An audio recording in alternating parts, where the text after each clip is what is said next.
Sejam muito bem-vindos, meus amigos que ouvem o nosso podcast Entre Amigos e Perfumes. E hoje nós temos a primeiríssima mulher a ser entrevistada no nosso espaço. A nossa convidada é uma verdadeira ode à figura da mulher. É uma das maiores e mais prestigiadas jornalistas do Brasil e do mundo. Ela é referência mundial no jornalismo desde a saudosa TV Manchete, passando pela Bandeirantes e finalmente na Globo, onde apresentou o Jornal Nacional na companhia do Alexandre Garcia e o Fantástico na companhia do Pedro Bial, entre outros. Hoje, ela, como sempre, em ascensão, se dedica a uma série de novos projetos que a gente vai conversar daqui para frente. Senhoras e senhores, hoje com vocês, a nossa querida amiga Carla Vilhena. Tudo bem, Carla? Como é que você está? Tudo ótimo, Seba. Que prazer falar com você. Nossa, quantos elogios. Fiquei muito feliz. O prazer é todo nosso, de quem vai ouvir, porque a gente já tem entrevistado muita gente boa da perfumaria e do nosso mundo, do nosso Brasil, especialmente nesse tempo tão conturbado. E para nós é um prazer imenso ter você hoje aqui, para a gente falar um pouco sobre a vida, sobre a sua carreira, sobre perfumaria um pouquinho, porque o nosso podcast tem muito amor e trata também de perfumaria, mas a primeira mulher que está sentada aí do outro lado hoje no nosso podcast tinha que ser uma pessoa extremamente especial. E eu não consegui. E perfumada. E perfumadíssima. E eu já vou fazer uma brincadeira aqui, porque eu tô sem saber se eu te ofereço um café ou se eu te ofereço um chá, porque já me disseram que você ama os chás e sinceramente... Seba, eu amo café, eu amo chá. Olha, falando em perfume, não tem nada como o perfume do café na casa de manhã, quando a gente está passando aquele cafezinho. Gente, como a gente é movido pelo olfato. Nossa, é maravilhoso o cheiro do pãozinho quente, o cheiro do café. Então, olha, você pode me oferecer o que você quiser, porque chá também, a única coisa assim realmente que eu acho que o chá tem, que ganha do café, é que ele tem muitas variedades. É verdade. Você pode, cada dia, dependendo do seu estado de espírito, adotar um chá diferente. É a pura verdade. Eu sou apaixonado por café, tenho uma assinatura de clube de café, eu sou o louco do café. Minha amiga. Que delícia! E eu costumo sempre aqui começar o nosso bate-papo aqui, sempre para deixar o nosso convidado bastante à vontade, para que ele possa já sentir o clima da gente, porque eu costumo dizer, olha, eu aperto meu convidado perguntando, na verdade, quem ele é. Então, para que a gente comece com todo o carinho, quem é Carla Vilhena? Fala pra gente. Uma parte aí você já falou, eu sou jornalista já há muitos e muitos anos, já sou jornalista desde antes de entrar na faculdade, desde meus 15, 16 anos, eu já comecei a trabalhar, primeiramente, meu pai é publicitário, né? Então, primeiramente, comecei a trabalhar com algumas revistas que ele representava, fazendo reportagem com 15 anos, 16 anos, e outras pessoas assinando até por mim, porque eu era menor de idade e não podia, né? Mas eu fazia algumas coisas que esse escritório do meu pai me proporcionou, né, poder trabalhar com isso. E depois, com 16 anos, eu entrei na faculdade, 16 para 17, que eu faço no meio do ano, né? Então, eu entrei na faculdade de jornalismo e de lá para cá eu sou jornalista, nossa, até morrer, né? Porque a gente não escolhe, né? A profissão nos escolhe. Você só confirma o que o destino traçou para você. Então, mesmo eu hoje não estando mais, né, como eu tive uma carreira bastante longa, bastante sólida em televisão, mesmo eu hoje não estando mais em televisão, estou enveredando por um caminho totalmente diferente, aquela paixão pela notícia continua dentro de mim. Então, essa parte profissional que, como você falou, é mais conhecida. Agora, a parte pessoal, eu sou uma pessoa muito família, muito apaixonada pela minha casa. Eu acho que eu sou a única pessoa que não está sentindo a quarentena, porque eu estou pensando assim, ai meu Deus, vai chegar a hora de eu sair de casa de novo, eu não quero. O nosso estilo de vida se chama quarentena. Exato. Não, eu gosto de uma rua, não vou negar, não. Eu gosto de uma rua. Mas eu acho que depois que eu fui obrigada a ficar em isolamento, eu tô tão apaixonada por tudo que eu tô fazendo em casa, por todas as leituras. Eu sou uma leitora, conto mais, uma leitora daquelas assim que começa de manhã, vou até de noite, termino um livro num dia. Tem muita coisa que eu tô descobrindo em mim agora, né? A Carla cozinheira, porque eu sempre gostei de cozinhar, mas é diferente da obrigação de todos os dias você fazer algo diferente. Sim, então eu tô me descobrindo, sabe, chefe de cozinha doméstica. É uma catarse, né? Essa história de cozinhar, Nossa, de leitura, de se incrível. Autoconhecer. Não, e assim, o desafio que você se põe todos os dias, sabe? A gente, pensando em perfume, é maravilhoso o perfume dos alimentos sendo feitos, você descobrir qual combina com qual. Quer dizer, então a gente faz o blend também dentro da cozinha. Para o terror da minha digníssima esposa, eu também comecei a cozinhar na quarentena, entendeu? E ela reclama que eu sujo tudo, que eu bagunço tudo. Eu digo, mas e tudo é em nome do amor. É a mesma queixa do meu digníssimo marido. Ele fala assim, mas para cozinhar você precisa sujar tanta panela? Você precisa sujar tanta coisa? Mas é assim que funciona. Tudo no mundo que é importante nos suja e nos deixa mais amorosos. Não, eu entro na cozinha como se eu fosse assim a alquimista morta, não, sabe? A gente já sente maravilhoso. Do laboratório. E aí eu termino de cozinhar, sirvo a comida, dou as costas, vou embora e largo para eles. Aquelas panelas até o teto ficam para ele e para os meus filhos. Claro. Então eu saio como assim a chefe do restaurante, sabe? Fui embora e larguei para os assistentes. E ai de alguém que queira duvidar, porque a gente não permite nenhum tipo de pitaco quando a gente está fazendo a nossa alquimia. Não tem essa história, não. Exatamente. Não, Então, eu estou me redescobrindo em muitos aspectos, Seba. Eu tenho, né, dentro de casa, vivido essa experiência de fazer cursos online. Estou acessando muita coisa também para estudar, para ver documentários, coisas que estão me favorecendo na carreira. Eu gosto muito de estudar idiomas e eu tenho praticado muito esses idiomas, porque muitas vezes a gente não tem tempo no dia a dia, na correria do trabalho. Então, eu tenho praticado muito, vendo documentários em vários idiomas. Então, assim, olha, eu tô me redescobrindo agora como a pessoa que quer ficar dentro de casa. A nossa casa é o nosso reino, né? Não tem jeito. Cara, assim, eu assisti todas as entrevistas, todas as falas, li tudo que pude. Então, assim, eu cheguei, para começar o nosso bate-papo, eu cheguei a uma conclusão. Você é a irmã gêmea da Cher, que mora em outro país. A Cher, a nossa querida Cher, aquela mulher maravilhosa, ícone. Para começar, ícone pop. Começamos daí, entendeu? E, nossa, que maravilha! Eu tenho visto, Carla, assim, eu tenho lido muito, eu tenho visto algumas entrevistas suas, e você passou e viu crescer, e viu também o prelúdio, o fim também, da Rede Manchete, né? Pra gente começar a traçar aqui um perfil seu, para que as pessoas te conheçam mais. Eu tenho muita saudade da época da Rede Manchete, da TV Manchete, da novela Pantanal, daquele clima que se criava na Rede Manchete, do jornalismo. E eu vi que você passou por lá muito tempo, foi repórter, e viu tudo aquilo. Como é que é ter visto tudo isso? Como é que é?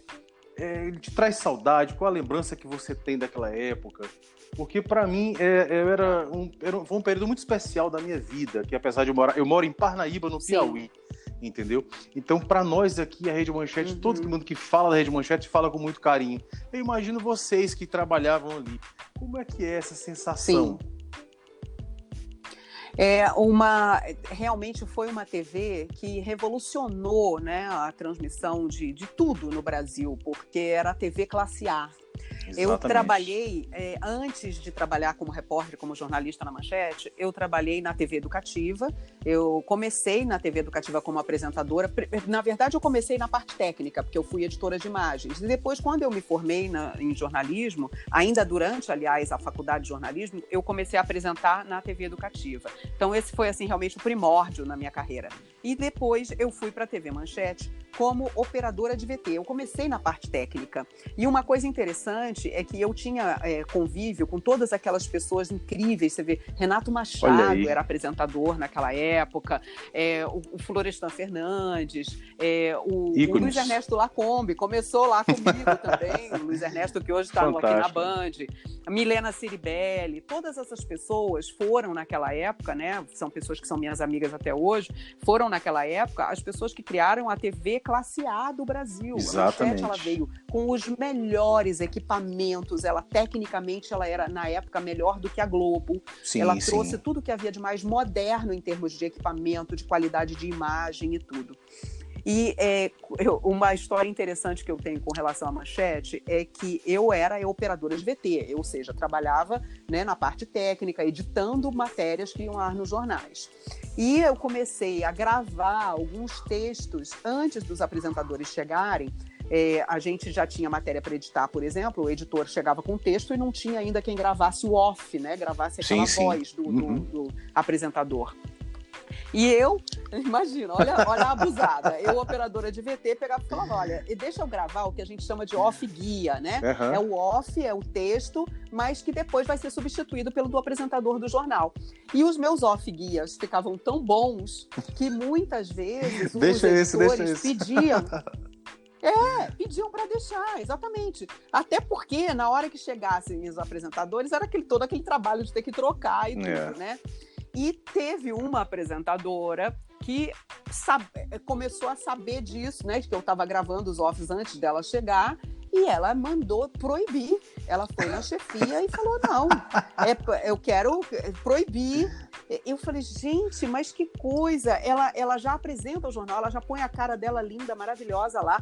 O que custa deixar eu gravar? E ainda, por cima, imagine o meu orgulho, que ia nos créditos, narração Carla Vilhena. Então eu ligava para minha mãe, vai a minha voz hoje na matéria. Não perca.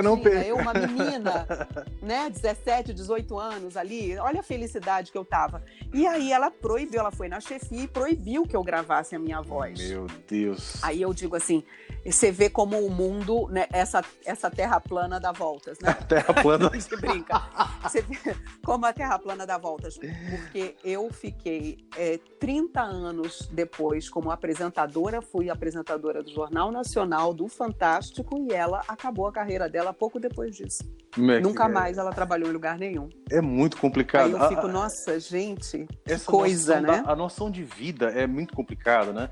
Porque você tem que crescer sem pisar em ninguém, porque você nunca sabe o que vai bem na outra esquina, né? Exato, não, e cada um tem o seu lugar. As pessoas têm que entender o seguinte, quando aquele lugar é para ser seu, ele será seu.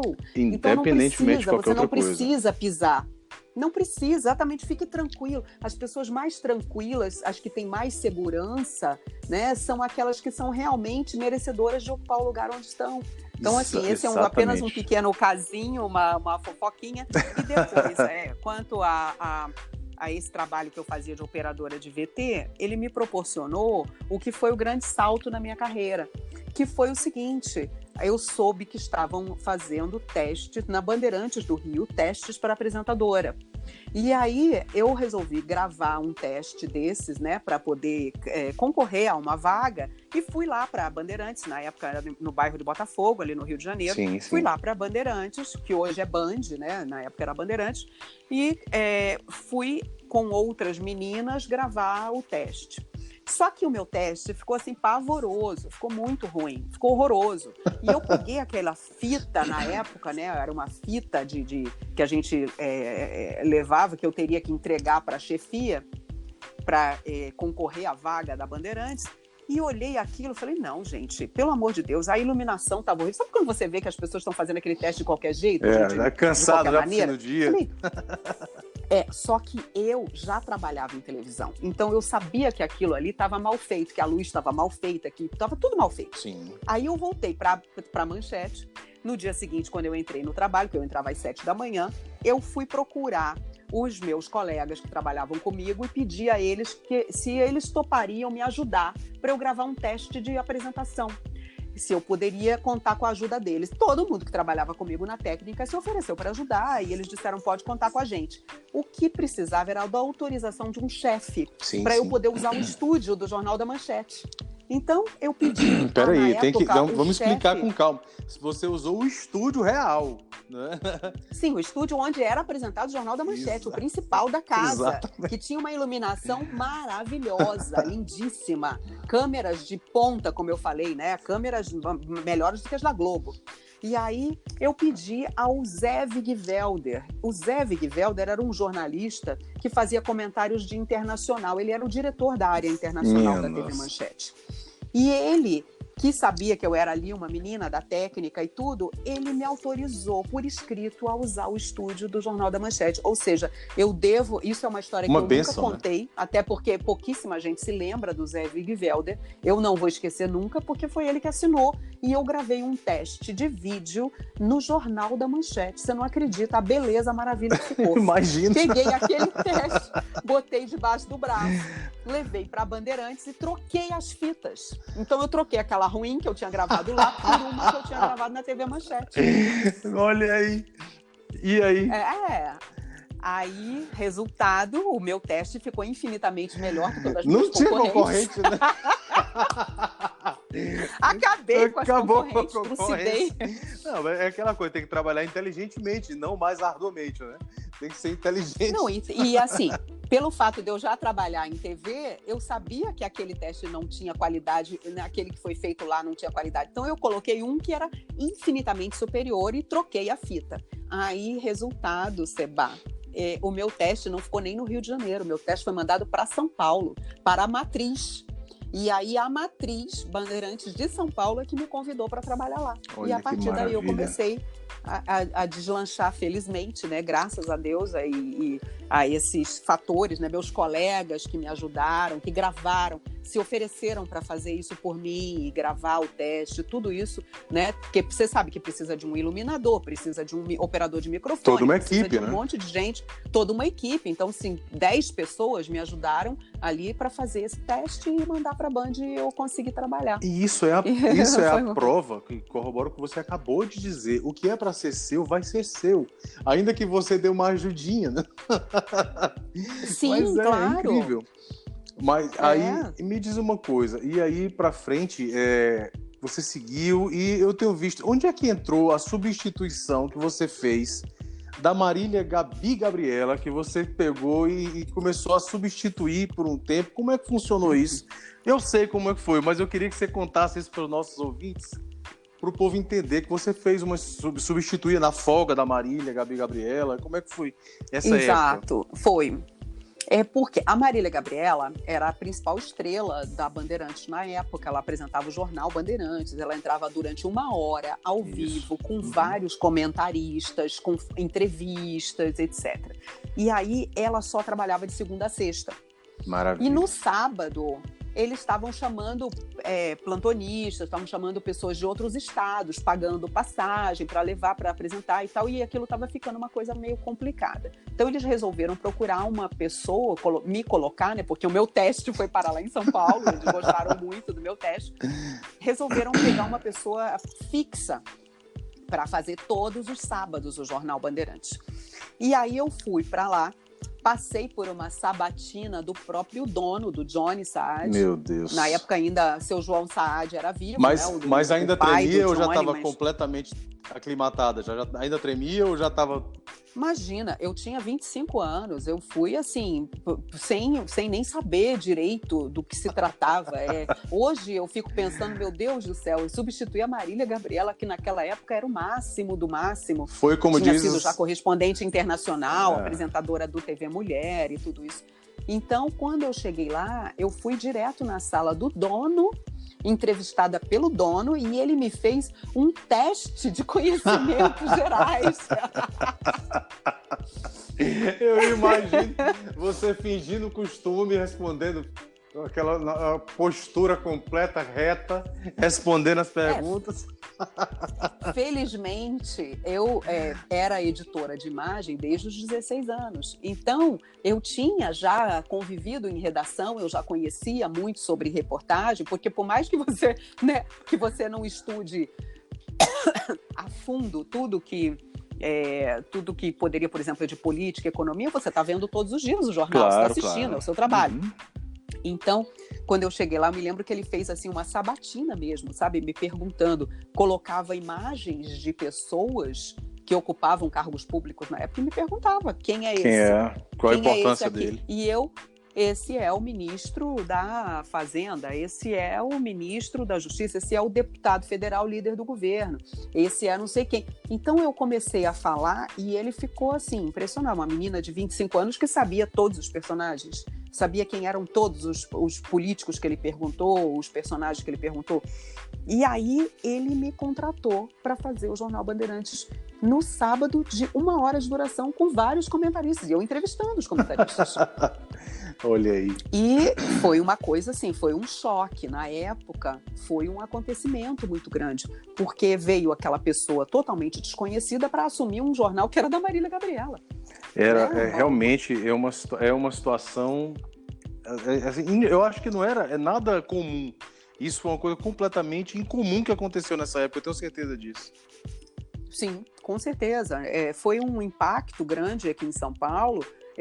As pessoas começaram a procurar saber quem eu era e deu muita mídia, muita imprensa na época, né? Muito, que a gente na época tinha muita mídia impressa, muito jornal, muita revista, tanto que assim, só nesse primeiros 2, 3 anos aqui da minha carreira em São Paulo, a minha mãe preencheu uns 7 álbuns de fotografias de presença minha na imprensa. Sabe? Mãe, não tem jeito. Minha mãe fez todos os álbuns. Você não tem noção do que era aquele trabalho, sabe, de garimpar as notícias, colar nos álbuns. Eu tenho até hoje aqui os álbuns que minha mãe fez. Eu tenho mais de 10 álbuns que ela fez para mim. Que carinho, que maravilha. De recortes, né? De jornal.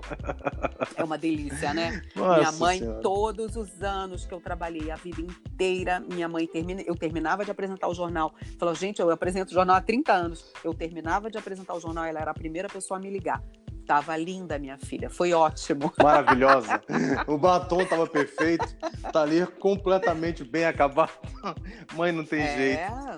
Mas... Nossa, mãe é fundamental. Cara, e aí o tempo passou, e aí você foi pra Globo, tempo depois, para apresentar, se eu não me engano, o SPTV, né? Começou Sim, daí. Exatamente. Como foi isso? Como foi essa passagem? Eu cheguei para fazer um projeto do novo SPTV com a Salete Lemos, né, falando de economia doméstica, falando de uma abordagem realmente de economia popular. E nós começamos em 97, fizemos 3 meses o novo jornal, foi lançado na imprensa e tudo, estava fazendo um sucesso enorme. Até que com 3 meses do jornal, a Fátima Bernardes entra em licença, não maternidade ainda, mas porque ela precisava ficar em repouso por causa dos trigêmeos. Sim. E aí eu fui para o Fantástico, no lugar da Fátima. Então, ou seja, a pessoa 3 meses na Globo já foi pro Fantástico. É um susto atrás do outro. Foi, um eita atrás de eita, né? Que o pessoal fala, eita, mais essa. E aí cheguei no Fantástico, fiquei durante 1 ano até ela ter os filhos e tal, né? E depois, quando terminou esse ano... No Fantástico não, ainda nesse caso ainda era Jornal Nacional, né? Não, no Fantástico. No próprio ela Fantástico. ficou esse tempo todo fora. Sim. E quando ela voltou da licença maternidade, ela voltou para fazer a dupla com o William Bonner no Jornal Nacional.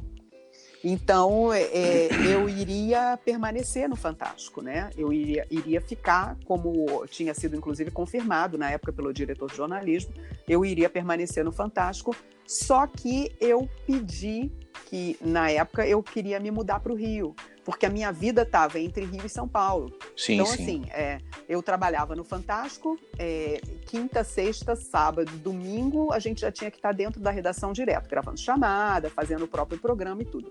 Terminava o programa no domingo à noite. tarde da noite, mais de 11 horas. Eu saía, jantava, ia para o hotel, quer dizer, ia dormir, sei lá, 2 horas da manhã, no dia seguinte eu acordava, mais ou menos umas 11, meio-dia, eu estava saindo do hotel, fazendo check-out para voltar para São Paulo. Então, segunda era perdida viajando para São Paulo. Aí, terça, já tinha reunião de pauta. Entendeu? Então, porque até hoje a reunião de pauta do Fantástico, né, até pelo menos o momento que eu saí do Fantástico, era terça-feira. E aí, quer dizer, na terça eu já estava trabalhando. O único dia de folga que eu tinha, eu estava viajando, voltando para São Paulo. A folga era viagem, né? Exato. A folga aí era eu ia deslocamento. terça e quarta, eu já estava voltando para o Rio. Aí, para poder trabalhar quinta, sexta, sábado e domingo no Rio. Ou seja, aquilo para mim estava maluquíssimo, uma maluquice de um ano que eu estava correndo para lá e para cá. Então eu pedi para ir para o Rio de Janeiro. E aí eles disseram que não, que eu não iria para o Rio de Janeiro, que eu continuaria em São Paulo. Eu falei, mas então não me interessa, então não vou fazer.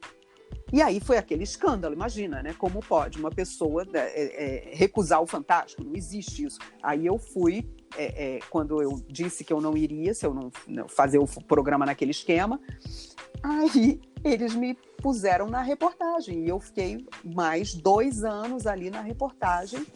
E eu digo assim, gente, se arrependimento matasse, eu devia ter continuado indo e voltando. E daí, tava até gostosa, essa viagem estava até gostosa, eu vi ouvindo música, lendo livro, estava tudo bem. E ali aconteceu uma coisa que mudou a minha vida. Eu não digo assim que, naquele momento... A gente decide, sabe? Eu acho que a gente tem que também começar a não se culpar tanto. Claro. Porque eu era uma moça, né? Com 29 anos. Era uma menina. Uma menina, não tinha ainda tanta experiência assim para dizer assim, poxa, você vai tomar uma decisão que vai mudar a sua vida. Não, eu achei que nunca ia acontecer isso. E aí, desde então, eu passei a ser a principal apresentadora de São Paulo do jornal local. Fiquei uns quase 13 anos, se você for contar todos os jornais locais que eu fiz de São Paulo, eu fiquei uns 13 anos direto como apresentadora em São Paulo, ou seja, em São Paulo eu me tornei uma pessoa extremamente conhecida, e eu era a única pessoa que não era titular de jornal de rede que fazia o Jornal Nacional. Eu era titular dos jornais de São Paulo, dos jornais locais de São Paulo, mas aquilo tinha uma força tão grande que eu mesmo assim era apresentadora do Jornal Nacional. E não tinha nenhuma outra pessoa que fosse, né, que não fosse apresentadora de jornal de rede. Você vê, na época, Sandra Nemberg, Cristiane Pelágio, todas as outras eram apresentadoras de jornais de rede. E eu era do jornal local de São Paulo, do SPTV e do Bom Dia. Eu imagino a situação que era gerada nesse tempo para você. O carinho do público é muito grande com o apresentador do jornal local. Então, isso também, eu consegui angariar isso para mim, que é um patrimônio que até hoje eu recebo muito carinho das pessoas. Porque as pessoas gostam muito do jornal local, porque é o jornal que resolve realmente um problema da sua rua. É o povo te puxando no meio da rua para fazer uma denúncia. Exatamente. Olha, minha rua tá com isso, não sei o quê, dá um jeito lá, hein? Exatamente. Então, quer dizer, você entra realmente no coração das pessoas. Exato. Sabe? As pessoas Você tá na sala de jantar da pessoa todo dia. Exatamente. Mas não é uma coisa tão distante como é o Jornal Nacional ou o Fantástico e tudo. É aquela pessoa que você sabe que você pode contar porque ela vai resolver o buraco da tua rua. É verdade. É quase assim um ombudsman de alguma coisa. Deixa eu te fazer uma pergunta, Carla. A pergunta que eu te faço é o seguinte. Todo jornalista, todo estudante de jornalismo, todo blogueiro que seja, ele sonha um dia apresentar um jornal. Ele começa naquele jornal local, só que você, num período, entre aspas, até um pouco curto, você atingiu as 2 maiores situações que um jornalista pode atingir no Brasil, que é Jornal Nacional e Fantástico. Agora, a pergunta que eu faço não é nem a sensação que você teve quando você estava na bancada, olhando para o seu lado, tinha o Pedro Bial, no outro Alexandre Garcia. Não é nem essa a pergunta. A pergunta que eu faço é, quando você chegou em casa, que você tomou o primeiro banho depois de sentar naquela bancada e apresentar o primeiro dia, que você se olhou no espelho, o que foi que você pensou? Quando você chegou, gente, eu apresentei o Fantástico hoje. Essa sensação, né, essa sensação, ela foi desde o primeiro jornal, o Band, né, o Bandeirantes.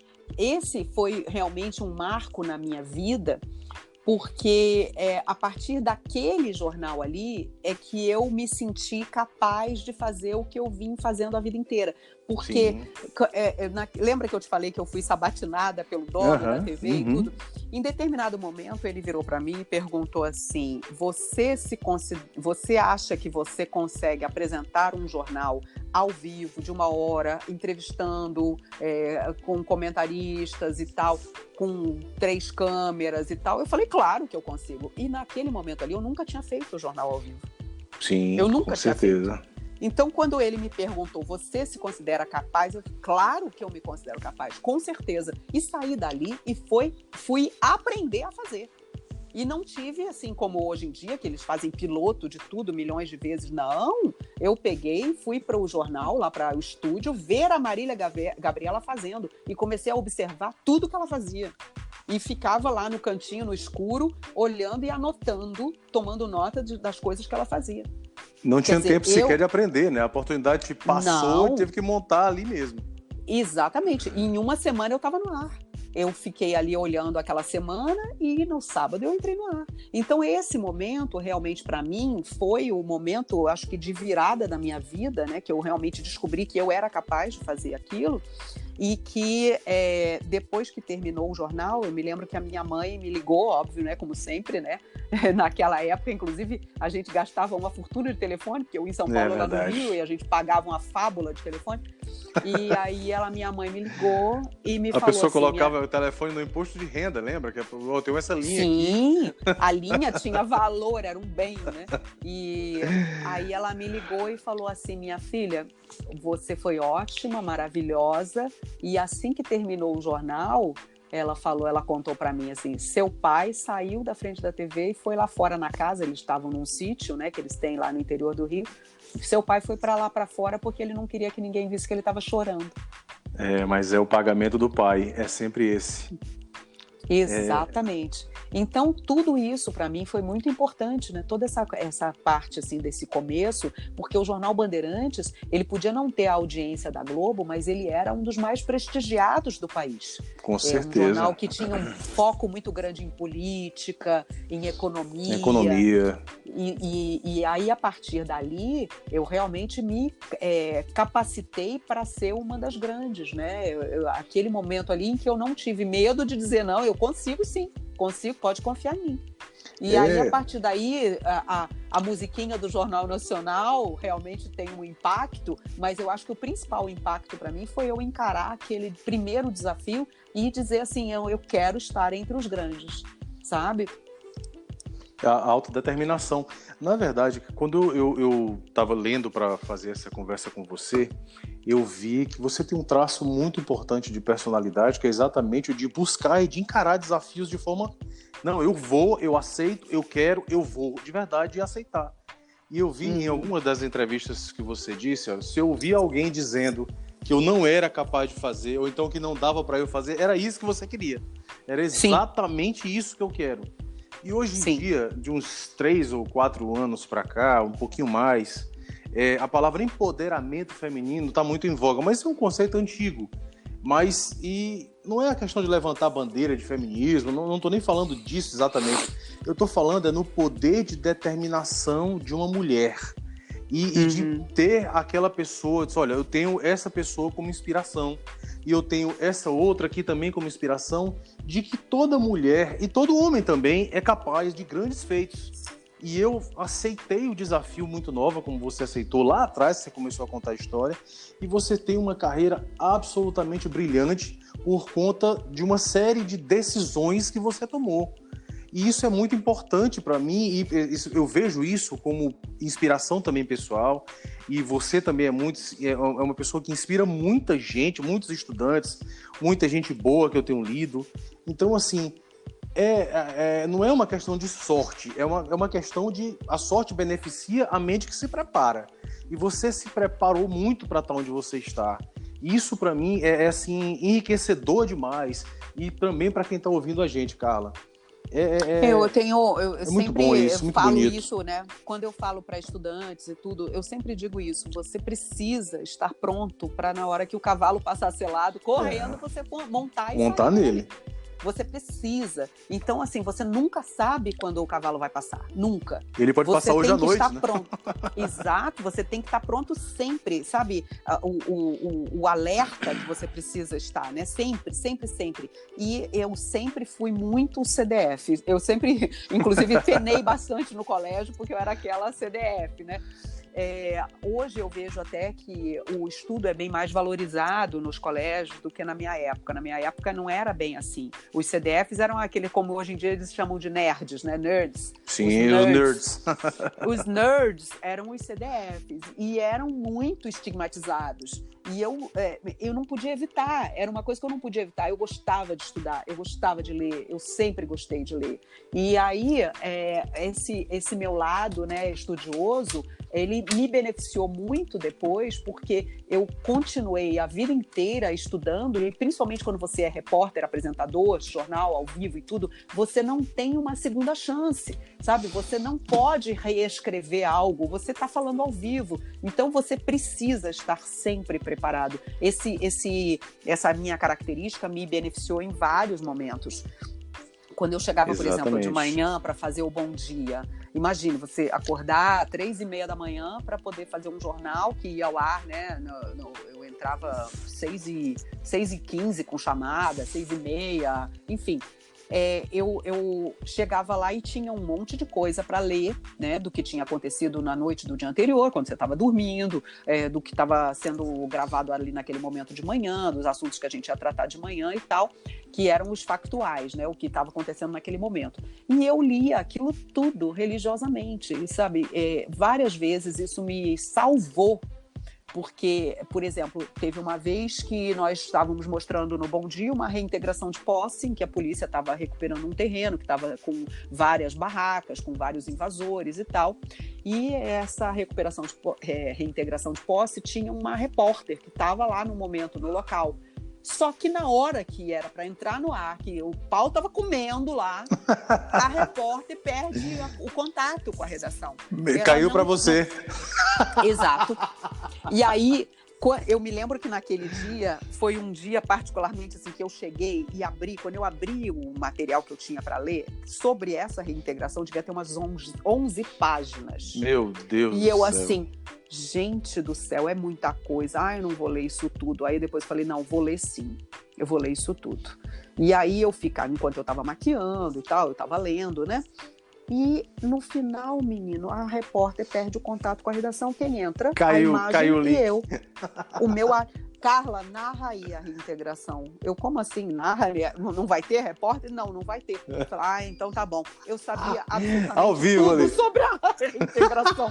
Eu sabia tudo. Eu tinha lido 11 páginas sobre aquele assunto. Então, é isso que eu tô te falando, entendeu? Você não se mantém muito tempo numa profissão de ponta, em que você sabe que tem um monte de gente querendo seu lugar, que tem um Só monte de esperando gente uma que coisinha. tá torcendo para você errar, torcendo para você se dar mal para poder entrar no seu lugar. Você não se mantém se você não estiver sempre alerta, sempre preparado, sabe? Existem coisas que são, não sei, um piloto de avião, por exemplo, ele não pode errar, ele só vai errar uma vez, na verdade. Exato, ele não vai errar 2 vezes. Então, profissões de ponta, profissões em que você quer ser uma das poucas pessoas que fazem aquilo, você não pode errar.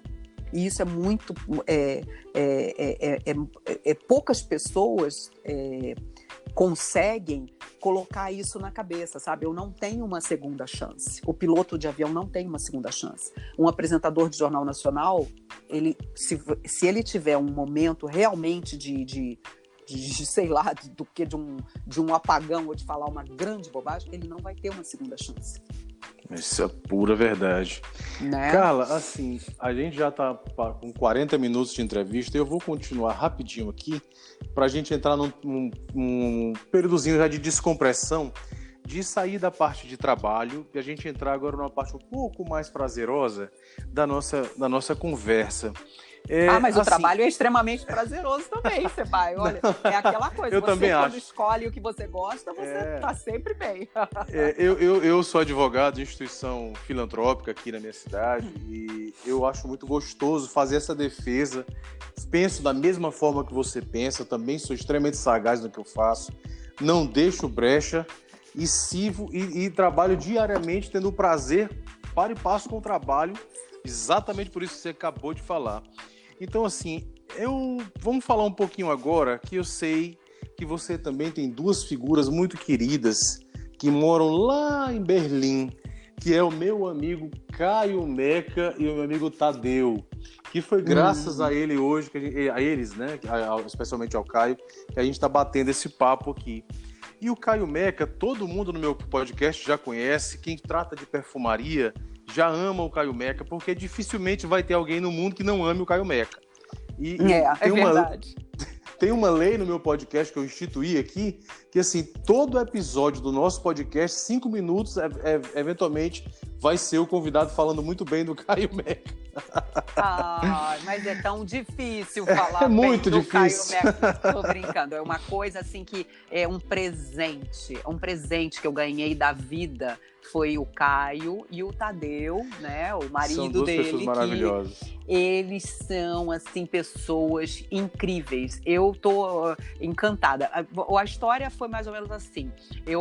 A minha filha tá morando em Berlim, porque ela tá fazendo um curso preparatório para a faculdade lá. E Maravilha. aí eu fui levá-la, ela tinha ainda 17 anos. Imagina o coração da mãe, né, de deixar a filha sozinha em Berlim. Eu fui levá-la para instalar, assinar o que for preciso, enfim, já que ela era menor de idade e tudo.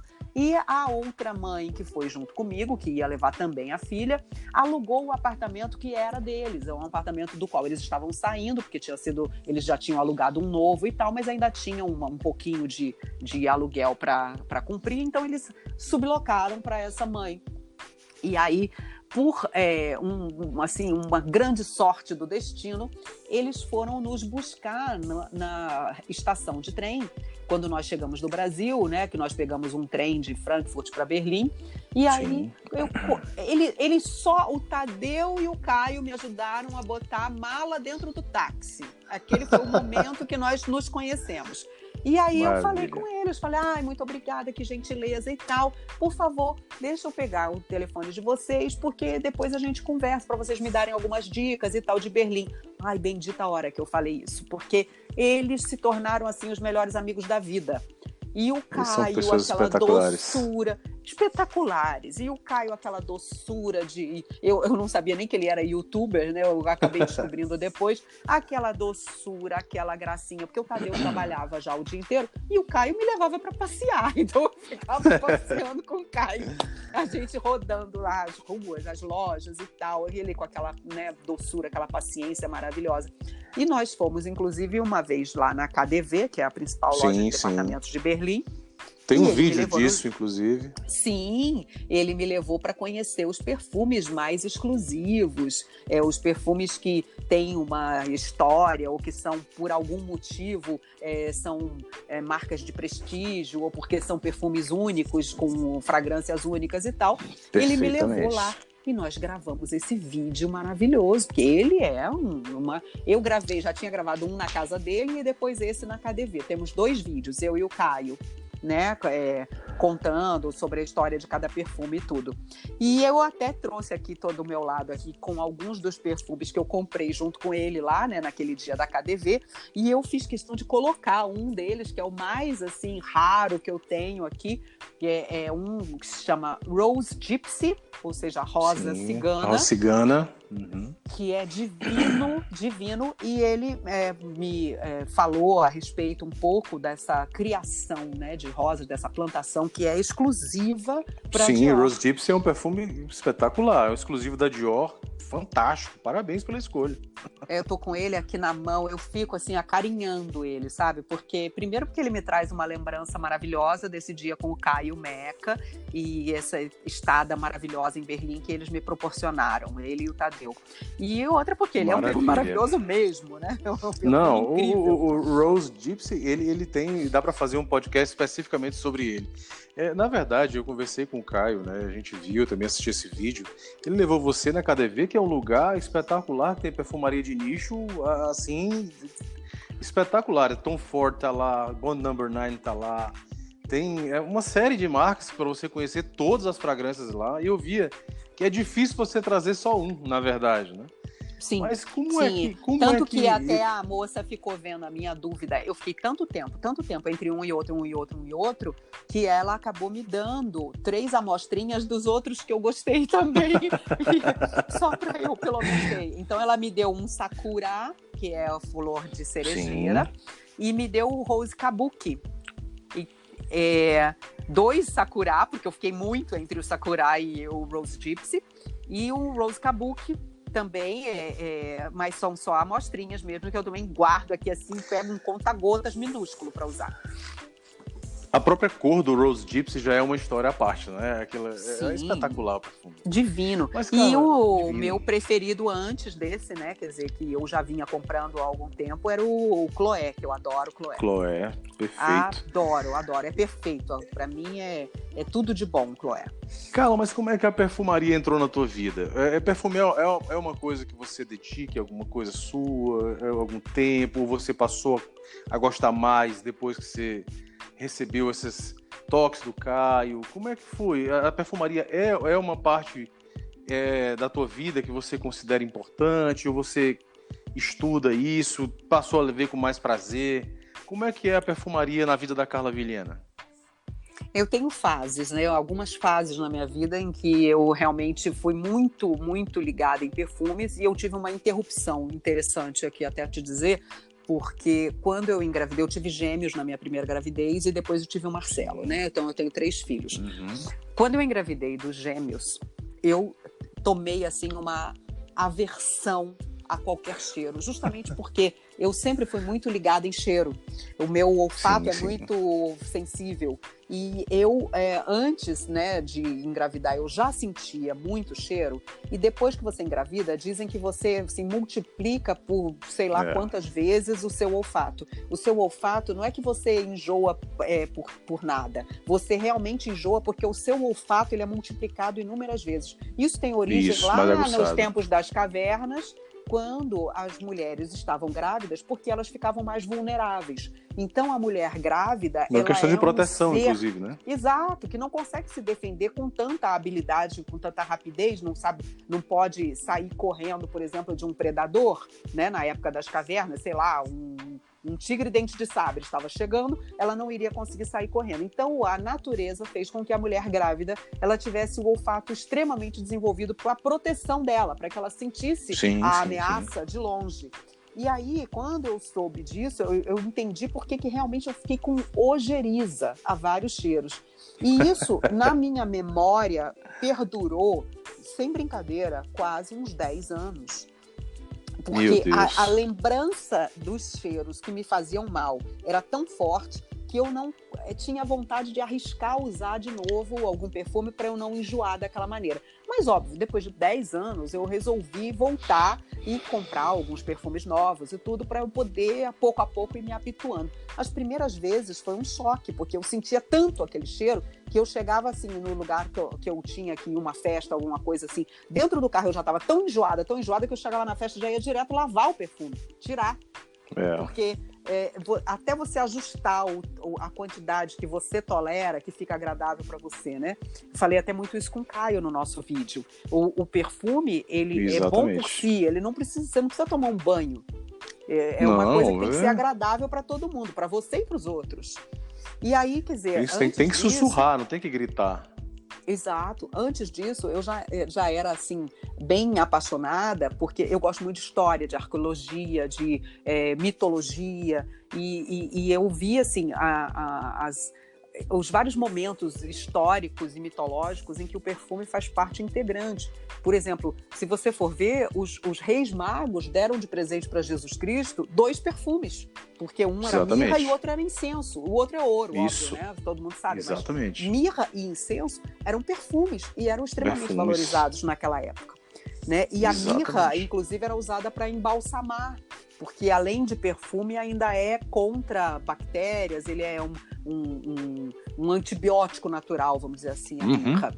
E aí, tudo isso, quer dizer, essa presença do perfume na nossa vida, se você for ver, por exemplo, Proust, né, Em Busca do Tempo Perdido, Proust fala de cheiros. Conheço tudo. Li toda a sequência inteira. Os cheiros que Proust chama a atenção e que são cheiros que nos remetem a afetos passados, a carinhos que você recebe quando você é criança. Então é aquilo que eu até falei para você, o cheiro do pãozinho quente, o cheiro daquela comida da avó. Memória olfativa. Aquela memória olfativa te traz uma memória de afeto que é intimamente ligada aos aromas que fazem parte da sua história. Então, esse lado, o lado de que, por exemplo, aquela mulher de Betânia que lava os pés de Jesus Cristo e usa, né, um pote de perfume dos mais caros da época, e os discípulos olham e dizem assim, mas essa mulher, ela está despejando perfume nos seus cabelos, mestre, né? O Jesus lá, ela jogando perfume sobre Jesus. Ela está despejando esse perfume é caríssimo e ela podia vender e dar para a gente comprar comida para as pessoas que estão passando necessidade. Sim, mas aquilo é um momento único. Então Jesus mesmo diz, ela está me proporcionando algo que vocês não estão e eu vou embora. E depois que eu me for, ela vai ter essa memória, essa lembrança de mim. E vocês estão dizendo que é para vender o perfume. Tanto que, assim, o perfume é tão presente, né, na nossa memória e na nossa história. Quantas vezes você se apaixona por alguém e você guarda na memória o perfume que aquela pessoa usava? Para sempre. Isso mesmo. Você vai sempre lembrar daquele perfume, vai sempre lembrar do cheiro daquela pessoa, mesmo que ela não esteja de perfume, né? O cheiro daquela pessoa vai ficar para sempre. Uma curiosidade, cara, quando eu, por exemplo, às vezes ficava gripado e perdia o olfato momentaneamente, por alguma razão, eu ia ler Hemingway, que ele tem o livro Velho e o Mar, e ele cita, e ele fala dos cheiros com muita propriedade, com muito detalhismo, um detalhe muito grande. E eu conseguia nitidamente sentir o cheiro na lembrança lendo o livro. Existem livros que imediatamente você já pensa no cheiro que tem, né? O Velho e o Mar, o Mishima. Mishima foi um autor que me marcou muito na adolescência. Mishima, eu sempre pensava nos livros do Mishima como com um aroma de cerejeiras. Engraçado isso, porque cerejeira me remetia ao Japão. Seu cérebro. É do automático. Quando eu uso muito aquelas lâmpadas de aroma dentro de casa, né? Aquelas lampe bergère, aquela que você acende e ela espalha o aroma pela casa. E eu tenho cada aroma para cada momento. Eu compro alguns... Eu sou geminiana, né? Então eu sou bem eclética, bem versátil. Eu não sou daquelas pessoas que tem um perfume favorito e vai com ele a vida inteira. Não, eu tenho vários para momentos e estados de espírito. E o perfume, por exemplo, um dos que eu mais gosto é o Oceano, que é o do oceano. E aquilo realmente me traz a brisa do oceano. E toda a vida rica que tem por trás, né? Sim, porque eu sou do Rio. Eu estou em São Paulo nesse momento, mas eu sou do Rio de Janeiro. Então, o oceano, para mim, é uma memória muito forte. Todas as vezes, quando eu comecei, né, quando eu vim morar aqui em São Paulo e tudo que eu comecei a minha carreira, todas as vezes que eu ia para o Rio, eu fazia questão de, qualquer que fosse a hora que eu chegasse lá, eu tinha que ir para a beira do mar e ficar lá, fosse de noite, fosse de madrugada, sentindo o cheiro do mar. O cheiro do mar subindo, aquele spray das ondas, sabe? Aquele sprayzinho de água salgada que sobe das ondas. Então aquilo para mim era a minha memória olfativa. Eu e a minha esposa, a primeira coisa que a gente faz no Rio de Janeiro quando a gente chega é exatamente ir pro Forte de Copacabana, lá pra Confeitaria Colombo, sentar, tomar aquele café, ouvindo aquele barulho do mar, o vento, o cheiro maravilhoso. Eu adoro o Rio de Janeiro demais. Sim. Carla, a gente está indo para 1 hora de conversa e Eita, eu tenho que já... eita atrás de eita. Aqui... Eita atrás de eita. Mas eu tenho só que fazer mais uma pergunta. Assim, a gente precisa saber, já que a gente já conversamos sobre o seu trabalho, a sua carreira, e eu queria que você falasse um pouco, já para a gente ir finalizando o nosso podcast, do teu projeto atual, né? do que você tem feito atualmente, em relação à sua página, ao seu blog, a sua forte atuação em rede social hoje, que hoje a gente tem o prazer de ver o teu canal no YouTube, olhar a tua página, o teu site. Hoje a gente tem Carla Vilhena 360 graus. E a gente... é uma maravilha. O teu blog é maravilhoso. E quem é apaixonado, obrigada. Por exemplo, por viagens, já tem ali um farto material, uma coisa maravilhosa. Porque eu vejo que você fala, os teus vídeos de viagem são espetaculares. A forma como você fala de história é espetacular. É assim. Então, deixa um recado, fala um pouco para você, já emenda também com um recado seu para quem está ouvindo a gente, porque eu tenho certeza que todo mundo vai querer conhecer a Carla, que além do jornalismo que a gente via ali atrás das bancadas. E eu queria que você deixasse esse recado para a gente, tá bom? Muito obrigada. Nossa, Seba, que bacana que você gostou do blog, porque realmente o meu blog, ele é um projeto pessoal. Ele foi um sonho acalentado durante muito tempo, com o estímulo, inclusive, de uma amiga que me ajudou a montar, porque eu sou total analfabeta digital. Eu não consigo aprender essas coisas, já estou velha para isso, mas enfim.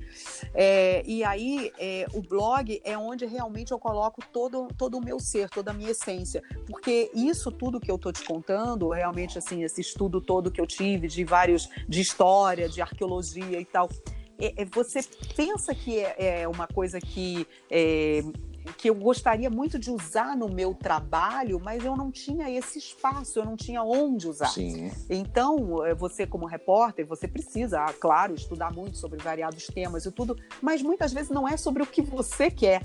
E uma das matérias até que eu fiz que me deram muito prazer no Fantástico, foi uma matéria que foi pauta minha, toda minha, é uma matéria sobre a preservação do nosso patrimônio histórico, porque é uma paixão minha. É uma matéria que a gente falava sobre prédios históricos que estavam se deteriorando e tal, e que não estavam recebendo a atenção do governo brasileiro. Mas assim, então o momento realmente em que eu coloco toda a minha alma e tudo que eu gosto de estudar é no meu blog. Os textos e as viagens que eu faço são para dar às pessoas, proporcionar a elas uma visão que o turista comum não tem. Ou seja, que é você olhar o ambiente e estar dentro de um ambiente do qual você conhece a história, você conhece a mitologia, você sabe as origens, você sabe de onde vem aquele povo e você sabe que monumentos aquele povo deixou para nós. Então, nós estamos hoje vendo um muro com outros olhos. É isso que eu sempre quis, mostrar, Exatamente. Por exemplo, que esse muro vem dos romanos, vem dos vikings, vem etc. E isso nos dá uma outra experiência de viagem, né? Então, eu te agradeço muito, porque realmente no blog eu coloco a verdadeira Carla, né? O carlavilhena.com.br, e também ele serve muito para o meu trabalho, porque meu trabalho hoje é com empresas. Eu faço media training, faço treinamento em palestras e treinamento de várias formas, né, para empresas, e eles têm ali uma fonte de consulta sobre o meu trabalho. Mas assim, olha, fico muito feliz, porque é um blog que realmente, se você navegar, você vai ver que ele é para trazer alegria, prazer e experiências diferentes pra gente, sabe? Não, quem passa 10 minutos no teu blog sai com muita vontade de viajar, sai morrendo de fome e sai muito feliz. Aquele blog que parece uma conversa gostosa entre amigos. Né? Não, parece que a Carla tá aqui na minha sala conversando comigo. É isso aí. Carla, minha amiga, mais uma vez. Muito obrigada. Muito obrigado pela sua gentileza. Obrigado ao Carlos. Caio, meu amigo, eu sei que você vai ouvir isso aqui, feliz e rindo como você sempre faz. Obrigado para você também, obrigado por você. Agradeço demais a sua gentileza, o seu carinho. E fica com Deus e continua isso, porque isso é um brinde, é um prazer muito grande que a gente tem de saber que existem pessoas como você que nos brindam diariamente com uma coisa tão interessante, um conteúdo tão maravilhoso, com inspiração de vida muito bacana. Para mim, assim, esse nosso uma hora bate-papo aqui, ele voou, poderia Muito fazer obrigada. mais 3 horas tranquilamente. Nossa, Seba, Então, muito é obrigada. isso. É sempre um prazer conversar Tá bom? com uma pessoa tão inteligente, tão alto astral como você. Eu fiquei também muito feliz de ter sido convidada. Eu queria chamar, inclusive, as pessoas para acessarem minhas redes sociais, é @CarlaVilhena A. Perfeitamente. Tem um Azinho no final, tá? Então, O @CarlaVilena Wild Charm. A. Não, alguém já tinha pego o Carla Vilhena antes, eu não pude pegar. Mas o Instagram, o Twitter, eu fui, inclusive, escolhida como uma das 99 mulheres mais influentes do Twitter pela primeira vez. Você vê que depois, né, até que eu saí da TV, agora eu sou uma das mais influentes no Twitter, ao lado de jornalistas que eu admiro muitíssimo. Enfim, então, quem quiser me acompanhar lá vai ver um pouquinho também desse lado, né, o lado caseiro, o lado afetivo e também o lado lutadora, né? Como você fala aí, empoderada. Tem que ir, por isso é que tem que ser. É isso aí, obrigado. Pessoal, essa foi a nossa amiga Carla Vilhena. Fiquem com Deus. Um abraço, Carla, um abraço para todo mundo que nos ouviu. Obrigada. E a gente se encontra mais uma vez no próximo podcast. Abraço, valeu, um abraço, tudo de bom.